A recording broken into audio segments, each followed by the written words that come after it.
नमस्कार विद्यार्थी मित्रांनो, शतमान आणि त्याचे उपयोग हा टॉपिक आपण बघतोय. पर्सेंटेज आणि इट्स ॲप्लिकेशन्स. त्यामध्ये आपण शेकडेवारी आणि अपूर्णांक यांचं काय केलं, एकमेकात रूपांतर केलं. मागील व्हिडिओमध्ये आपण शेकडेवारी आणि अपूर्णांक यांचं एकमेकांमध्ये रूपांतर केलं. आजच्या व्हिडिओमध्ये आपण संख्यांची टक्केवारी काढणे म्हणजे फाइंडिंग पर्सेंटेज ऑफ नंबर्स याच्यावर आधारित जी काही उदाहरणे आहेत ती आपण आज बघणार आहोत. तर नेमकं काय करायचं आहे बघा, एक्स या संख्येचे वाय टक्के काढणे म्हणजे बघा काय करावं लागेल, एक्स गुणिले वाय भागिले 100 बरोबर काय असेल आपलं उत्तर.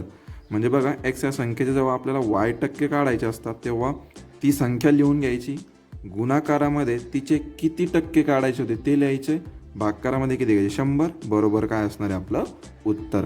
तर याच्यावर आधारित आपल्याला उदाहरणे आज सोडवायची आहेत.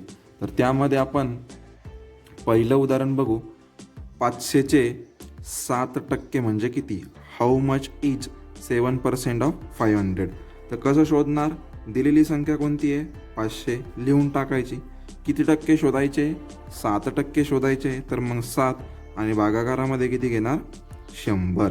मग बघा एक शून्यासोबत एक शून्य कटला, पुन्हा एका शून्यासोबत एक शून्य कटला, खाली काय राहिलं फक्त एक म्हणजे छेदाचं आपल्याला काही नाही. वरती काय राहिलं 5 गुणिले 7, 5 गुणिले 7 किती होणार आहे 5 7 35.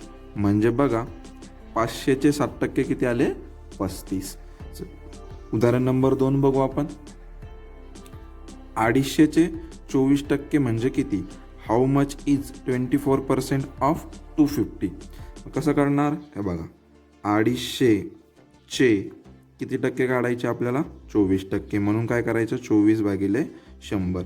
बघा आता जर 250 बघितलं आणि 100 तर त्यांच्यामध्ये काय होईल 0 0 आपला कटेल. त्यानंतर 25 आणि 10 या दोघाला कशाने भाग जाईल 5ने, तर मग 5 दुने 10, 5 5 25. त्यानंतर 2ने 5ला भाग जाणार नाही पण 2ने 24ला भाग जाईल. बे 1 बे, बे 1 बे, बे 2 4, काय राहिलं फक्त बघा छेदामध्ये किती आला 1, वरती काय राहिलं 5 गुणिले 12, 5 गुणिले 12 म्हणजे 12 पंच किती उत्तर आलं 60. म्हणजे 250चे 24% किती आले 60. 24% ऑफ 250 इज इक्वल्स टू किती आलं 60. 3 नंबरचं उदाहरण बघू आपण आता. 7000चे 3.5% म्हणजे किती. आता 3.5 म्हणजे किती 3.5% म्हणजे किती, हाऊ मच इज 3.5% ऑफ 7000. तर कसं काढावं लागेल आपल्याला, 7000 गुणिले 3.5 भागिले काय घ्यावं लागेल आपल्याला 100. बघा या 2 शून्यासोबत हे 2 शून्य कटले म्हणजे काय राहिलं आहे 70 गुणिले 3.5. म्हणजे आपल्याला काय करावं लागेल की 70 गुणिले किती करावं लागेल आपल्याला 35. 3.5च्या वेळी आपण काय करतो 35. तर याचं उत्तर येतं बघा 2450. कशाचं उत्तर येतं 70 गुणिले 35चं. परंतु आपल्याला काय पाहिजे 70 गुणिले 3.5 म्हणजे दशांशी नंतर किती संख्या होती 1, मग उत्तरामध्ये सुद्धा किती पाहिजे 1.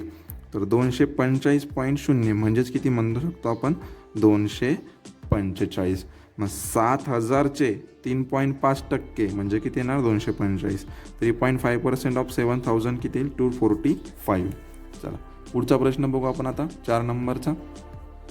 5.25चे 5% अधिक 12.5चे 10% दशांश अपूर्णांकात लिहा.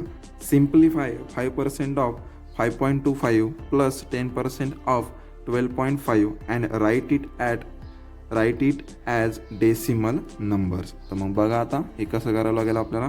तर 5.25चे किती टक्के काढायचे आपल्याला 5%, मग 5 भागिले 100. त्यानंतर काय काय बेरजेमध्ये काय आहे 12.5चे किती टक्के आहे 10%. बघा आता याला सोडवायचं कसं, तर याचं काय आहे, तर या दोघांचा गुणाकार करून घेऊ 5.25 आणि 5 आणि मग त्याला 100ने भाग देऊ. मग इथं मात्र काय होईल एक शून्याशी हा शून्य कटला म्हणजे इथे काय राहील 12.5 भागिले 10. तर 525 गुणिले 5 याचं उत्तर काय येतं 2650 25. कशाचं? 525 गुणिले 5, 2625. किती अंक दशांशानंतर किती अंक होते? 2. मग इथं सुद्धा किती पाहिजे? 2. भागाकारामध्ये किती आहे? 100. 26.25 भागाकारामध्ये किती आहे? 100. हे झालं एवढ्या प्रश्नाचं उत्तर. याच्यामध्ये आपल्याला काय मिळवायचं आहे? तर 12.5 भागिले 10. काय मिळवायचं आहे? 12.5 भागिले 10. तर 100 सोबत किंवा 10 सोबत भागाकार कसा करायचा दशांश पूर्णांकाचे आपण मागील काही व्हिडिओमध्ये बघितलेलं आहे. तर 26.25 भागिले 100 छेदामध्ये किती शून्य आहे? 2. तर मग दशांश चिन्ह 2 घराने काय होईल? पाठीमागे जाईल. म्हणजे 0.2625 असं याचं उत्तर आहे. 0.2625. आणि 12.5 भागिले 10 याच्यामध्ये सुद्धा काय होईल? दशांश एक शून्य असल्यामुळे दशांश चिन्ह एक घराने पाठीमागे, म्हणजे काय येईल? 1.25. आणि जेव्हा आपण या दोघांची बेरीज करू तेव्हा आपलं उत्तर येईल 1.5125. म्हणजे हे काय असणार आहे आपलं? तर या प्रश्नाचं दशांश अपूर्णांकामध्ये काय असणार आहे उत्तर? 1.5125. पुढचं उदाहरण बघू. 5 नंबरचं उदाहरण आहे पुढचं. 200 रुपयांच्या 35% पेक्षा 120 रुपयाच्या 80% कितीने जास्त आहे? By how much is 80% of 120 is greater than 35% of 200. आपल्याला काय करावं लागेल? इथं 200चे 35% काढून घ्यावं लागेल आणि 120चे 80% काढावं लागेल. आणि त्यानंतर सांगावं लागेल की 120चे जे 80% हे 200च्या 35% पेक्षा कितीने जास्त आहे. पहिले आपण 200चे 35% काढू. 200 गुणिले 35 भागिले 100. 2 शून्यासोबत 2 शून्य कटले. 2 गुणिले 35 काय उत्तर येणार त्याचं? 70. हे झाले 200चे 35%. किती आले ते? 70. आता काय काढावं लागेल आपल्याला? 120चे 80%. 120चे किती काढावं लागेल आपल्याला? 80%. शून्यासोबत शून्य कटला, शून्यासोबत शून्य कटला. 12 गुणिले 8, 12 8 96. बघा आता हे झाले 200चे 35% म्हणजे किती? 70. 120चे 80% म्हणजे किती? 96. आणि ते कितीने जास्त आहे म्हणजे आपल्याला काय करावं लागेल? 96 वजा 70 करावं लागेल. 96 वजा 70. 6तून 0 गेले 6, 9तून 7 गेले 2. कितीने जास्त आहे? तर 26ने जास्त आहे असं आपल्याला इथं म्हणावं लागेल. पुढचा प्रश्न बघा 6 नंबरचा.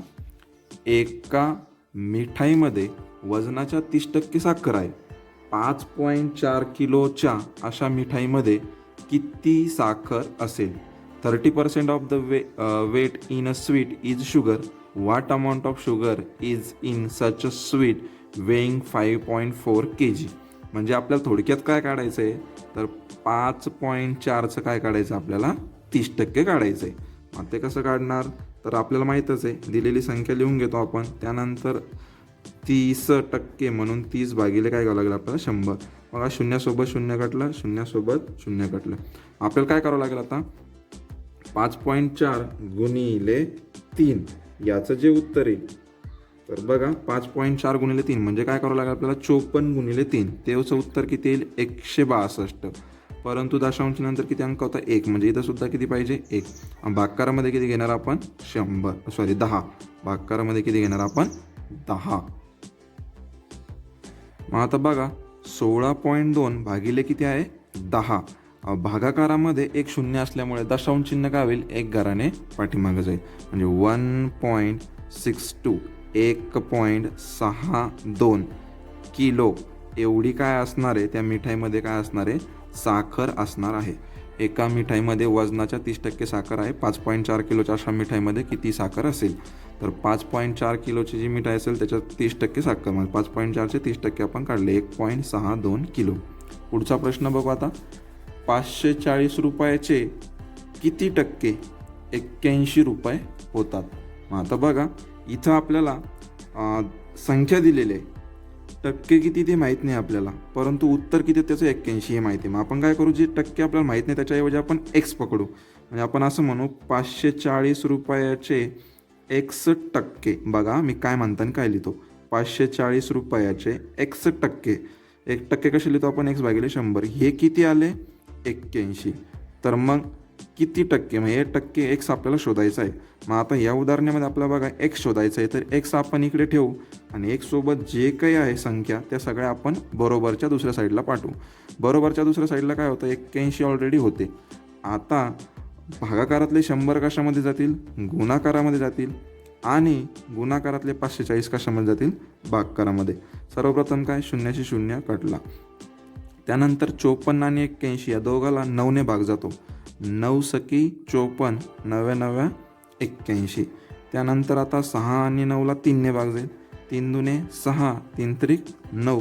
त्यानंतर 2ने 10ला भाग जाईल. 2 1 2, 2 पंचे 10. काय राहिलं, 3 गुणिले 5 म्हणजे किती असेल ते, 5 त्रिक 15%. याचा अर्थ काय झाला, 540चे जर 15% काढले तर ते किती मिळणार आपल्याला, 81. इथं आपल्याला काय विचारलं होतं, 540 रुपयाचे किती टक्के, 81 रुपये होतात. आपण लिहिलं 540चे x टक्के 81 रुपये होतात. त्यावरून आपण एक्सची किंमत काढली, ती किती आली, 15%. चला पुढचं उदाहरण बघू. 50%चे 20% किती होतील. How much is 20% of 50%. बघा आता 50% म्हणजे काय असतं, तर 50 भागिले 100. चे म्हणजे काय म्हणलो होतं आपण, गुणाकार. हे आपण बोर्ड मार्क्समध्ये शिकलेलं आहे. चेचा अर्थ काय होतं, गुणाकार. किती टक्के काढायचे, 20%. म्हणजे पुन्हा 20 भागिले 100. बघा आता 0 0 कटला, 0 0 कटला. आता वरती काय राहिलं, 5 गुणिले 2 म्हणजे किती, 5 दुने 10 आणि खाली काय राहिलं बघा, 10 गुणिले 10 किती, 100. तर 0 0 पुन्हा कटला. काय राहिलं मग याचं उत्तर, 0.1. म्हणजे 50%चे 20% किती आले, 0.1. हे झालं त्याचं समजा दशांश अपूर्णांकामधलं उत्तर. हेच उत्तर जर खाली पर्यायामध्ये जर टक्केवारीमध्ये असेल तर मग काय करायचं, तर 0.1. आपल्याला माहिती आहे दशांश अपूर्णांकाला आपण टक्केवारीमध्ये कसं कन्वर्ट करतो, तर गुणिले काय करतो आपण, 100. तर 0.1 गुणिले 100. गुणाकारामध्ये 2 शून्य, दशांश चिन्ह 2 घराने कुठं जाईल, पुढं 1 आणि 2. म्हणजे त्याचं उत्तर किती येईल, 10%. मग टक्केवारीमध्ये जर उत्तर पाहिजे असेल, पर्सेंटेजमध्ये जर आन्सर पाहिजे असेल तर 10% आणि दशांश अपूर्णांकामध्ये जर उत्तर पाहिजे असेल तर 0.1. अशा रीतीने आपण बघा शतमान आणि त्याचे उपयोग हा टॉपिक बघतोय. यामध्ये आपण पहिल्या व्हिडिओमध्ये शेकडेवारी आणि अपूर्णांक यांचं एकमेकांमध्ये रूपांतर केलं आणि आजच्या ह्या व्हिडिओमध्ये संख्यांची आपण टक्केवारी काढली. त्यावर आपण वेगवेगळी उदाहरणं बघितली. ही उदाहरणे व्यवस्थित समजून घ्या. व्हिडिओ आवडला असेल तर लाईक करायला विसरू नका आणि अशा स्वरूपाची व्हिडिओ बघण्यासाठी आमच्या चॅनलला सबस्क्राईब करायला विसरू नका. थँक्यू.